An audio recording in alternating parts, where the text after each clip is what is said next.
Khandwa road स्थित संत आशाराम बाबू के आश्रम के संचालक मुकेश पटेल पर मनोरमा सोलंकी और नूतन ने कई गंभीर आरोप लगाए। बता दें कि किस तरीके से संचालक करता हमारे साथ अभद्र गालियां देता है, गंदी गंदी बातें करता है, अपशब्द बोलता है। इस तरीके की बातें हम संचालक जो है पटेल वो कह रहे हैं कि आप मतलब जो हम कहेंगे वही आप करोगे, और वो हमको मतलब कहीं जाने नहीं दे रहे हैं और पैसे की डिमांड कर रहे हैं कि पैसे आप हमको दोगे और जो मैं कहूँगा वो आप करो, नहीं आपको हम जान से मार डालेंगे। मनोरमा सोलंकी हूँ और मेरी उम्र है 77 साल, 70 साल है। इसमें मुकेश पटेल जो हमारे संचालक है आश्रम के, वो आए और बड़ी जोर से लंबे हाथ जोड़कर हमसे कहने लगे, माता जी तुम ये क्या कर रही हो, तो यहाँ लोगों को भ्रमित करती हो, किसने बुलाया तुमको यहाँ पे, तुम कैसे आ गए आश्रम के अंदर। इसे अभद्रता से मतलब हम कहा भाई तो आप क्या बोल रहे हो, क्यों नहीं आएंगे, हम आश्रम किसका है, भाई तुम आश्रम से निकल जाओ, बोले यहाँ से तुमको आश्रम में रहने का कोई अधिकार नहीं। इनका क्यों भैया क्यों नहीं है। इतने में तो इन्होंने कहा भैया तुम कैसे बोल रहे हो, हमको माँ और बहन की गालियां, मतलब इतने अभद्रता से व्यवहार के इतनी माँ बहन की गालियां देने लगे। मुझे गुस्सा आया तो मैंने भी थोड़ा सा मैंने कहा कि चप्पल उतारी थी, उसने भी चप्पल उतार ली, मैंने मारी नहीं उसको, यदि मैंने उसको मार दिया तो मतलब मुझे मार देता। ये है पाखंडी कपट मुनि मुतानंद के चेले, जो पूज्य बापूजी के आश्रम में आकर हंगामा करते हैं और आश्रम के संचालकों को बदनाम करने के लिए मीडिया में जाकर गलत गलत बातें बताते हैं। अब हम जानेंगे वहां उपस्थित अन्य साधकों के जुबानी क्या थी वास्तव में सच्चाई, कि वास्तव में उस दिन हुआ क्या था। मैं भावना माखीजा, मैं इंदौर महिला उत्थान मंडल की सदस्य हूँ। मैं 35 साल से संत श्री आशाराम जी आश्रम से जुड़ी हुई हूँ। मैं 35 साल से यहाँ पे सेवा साधना करती हूँ। मैंने आज तक मुकेश भाई को कुछ गलत करते हुए नहीं देखा है। यहाँ के संचालक बहुत अच्छे हैं। ये जो दोनों बोल रही हैं माताजियाँ, नूतन माताजी और मनोरमा माताजी, वो गलत है, वो सफ़ेद झूठ बोल रही हैं। आज तक उन्होंने कभी ऐसा नहीं किया है, मुकेश भाई ने कभी किसी के साथ दुर्व्यवहार नहीं किया है। मैंने कल चैनल पे देखा, साधना चैनल, हाँ ठीक है चैनल, मैंने कल चैनल पे देखा कि बहनें बोल रही हैं, नूतन माताजी और मनोरमा माताजी बोल रही हैं कि अवैध वसूली करते हैं मुकेश भैया। तो आपके पास क्या सबूत है जो मुकेश भैया अवैध वसूली करते हैं? जबकि अवैध वसूली तो आप करके और वो अमृतानंद को दे रही हैं।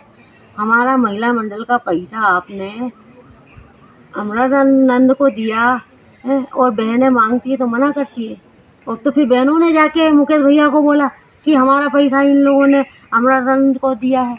तो फिर भैया ने बोला कि वो पैसा दो लाके, तो इन लोगों ने बोला कि ये मुकेश भैया अवैध वसूली करते हैं। किस बात की अवैध वसूली करते हैं? वो अवैध वसूली तो आप करके और अमृतानंद को दे रही हैं।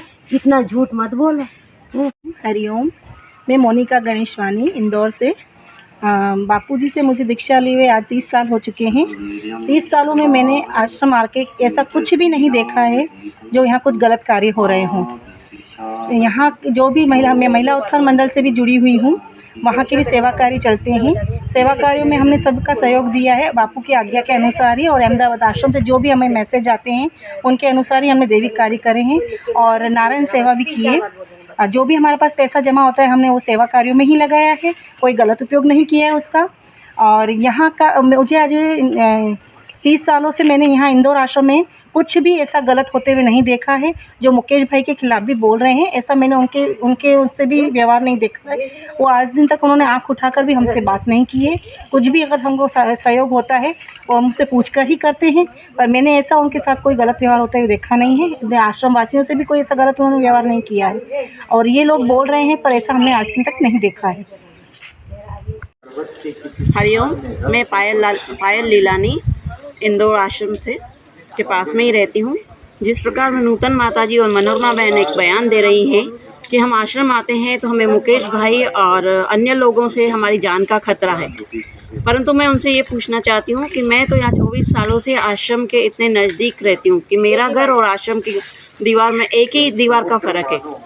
तो आज तक तो मैंने कहीं भी मुकेश भाई को और अन्य लोगों को इतना आक्रामक नहीं देखा, ना ही उनसे मुझे कभी खतरा महसूस हुआ। तो आपको किस चीज़ का खतरा महसूस हो रहा है? इस उम्र में आप आके जो गलत इल्ज़ाम लगा रही हो मुकेश भाई के ऊपर, तो यह तो सोचने की बात है।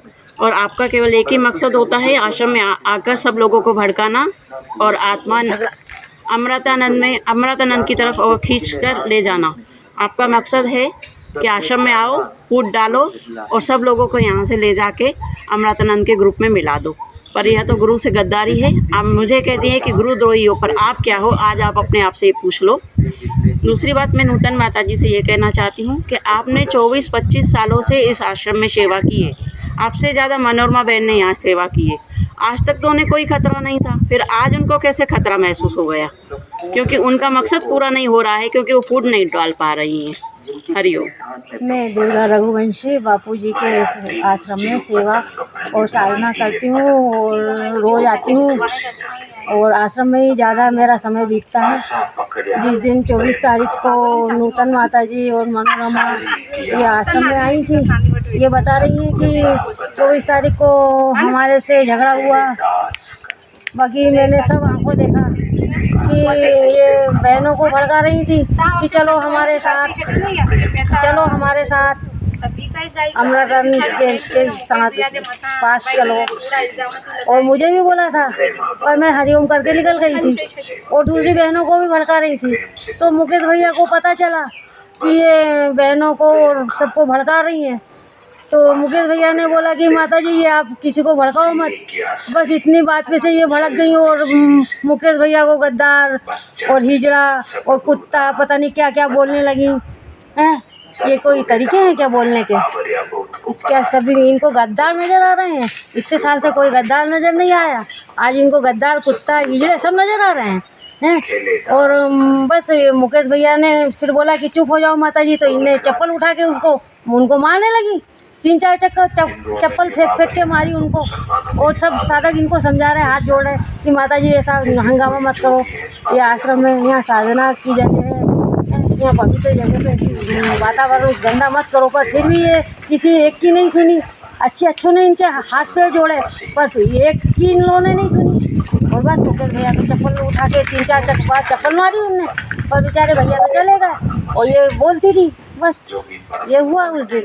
इंदौर आश्रम से महिला उत्थान मंडल से हम सभी बहनें, जैसे नूतन माता जी, पायल बहन, मैं, भावना भाभी, हमारा एक मंडल है महिला उत्थान मंडल।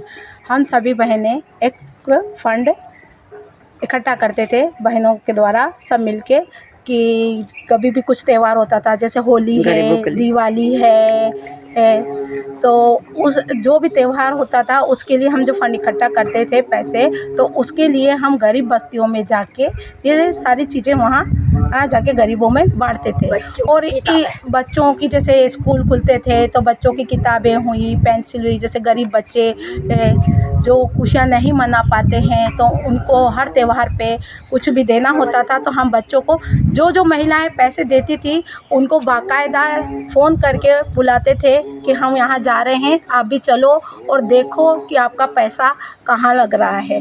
तो जो बहनें नहीं आ पाती थी तो हम वहाँ की वीडियो फ़ोटो और खींचकर हम उन बहनों को पहुँचाते थे, तो उनका भी दिल खुश होता था कि भैया हाँ सही बात है, ये पैसा अच्छी जगह लग रहा है। तो आगे रह के बहनें पैसे दे के जाती थी हमको। और फिर हुआ क्या था, हमारा दिल इस चीज़ से दुखा था कि नूतन माता जी ने हमसे बिना पूछे 50,000 रुपये अमृतानंद जी को दे के आ गई, और इस बात का इल्म हमें नहीं था और ना इन्होंने हमें कभी बताया कि आपके पैसे वहाँ लग गए हैं। हमने ये बात मुकेश भाई के पास जाकर बताई कि भैया हमारे पैसे ऐसे कैसे उन्होंने अमृतानंद जी को दे दिए। तो भैया ने बोला ये बात तो मुझे भी नहीं पता है, ठीक है बहनों को बुला लेते हैं। तो उन्होंने बहनों को बुलाया, तो उस समय किस्मत से रामा भैया भी यहाँ पर उपस्थित थे। मातृ पितृ पूजन दिवस के निमित्त यहाँ पे बुलाया गया था उन्हें, तो रामा भैया को भी मीटिंग में बिठाया गया था। तो रामा भैया ने उन्हें कहा था कि बहनें हमारे पास आई हैं और उनके 50,000 आपने महिला उत्थान मंडल के आपने ऐसे कैसे बिना पूछे वहाँ दे दिए। ये तो भैया के ऊपर उन्होंने ये आरोप लगा दिया रामा भैया के ऊपर कि भैया नहीं, ये हमें अमृतानंद जी की रैली में जाने से मना कर रहे हैं, जबकि रामा भैया ने ऐसी कोई बात नहीं की थी। रामा भैया, मुकेश भैया हमारे कहने पर ये मीटिंग बिठाई थी। हरिओम।